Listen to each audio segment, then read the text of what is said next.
U.S. Secretary of State Marco Rubio shocked Capitol Hill by publicly confirming that Washington has not extended any security guarantees to Ukraine under its latest minerals deal, an admission that contradicted previous assumptions tied to the agreement. Speaking during a tense House Foreign Affairs Committee hearing on May 21st, Rubio's remarks jolted Washington's foreign policy circles and sent tremors through Kiev's diplomatic backers. And one of those big steps was a minerals deal. I want to be clear that that agreement on minerals with Ukraine doesn't include security guarantees, does it? There are no military guarantees, correct? The confirmation follows the recent launch of a U.S. Ukraine Reconstruction and Investment Fund, signed months earlier, which grants American firms access to Ukraine's vast reserves of critical minerals and natural resources.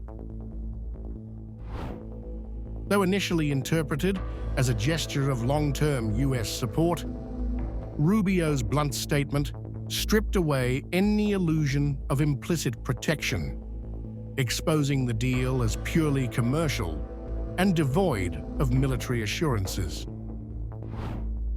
Billed by the White House as a pillar of Ukraine's post-war recovery, the Minerals Pact was also intended to signal deterrence to Moscow. Yet Rubio's admission casts doubt on that intent, especially as Russia's invasion drags into its fourth year with no ceasefire in sight.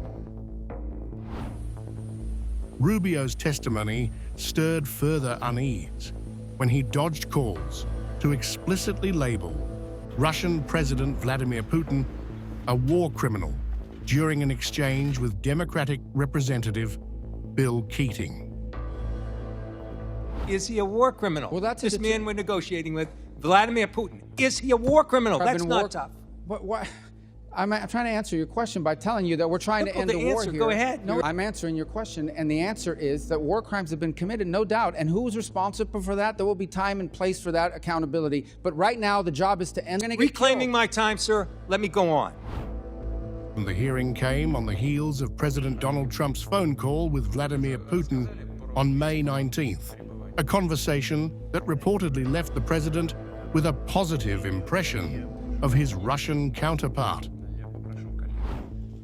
That sentiment has unsettled European allies, already wary of Washington's shifting tone on Ukraine. What began as a debate over minerals and markets now reveals a deeper recalibration, one where strategic ambiguity has overtaken firm commitments.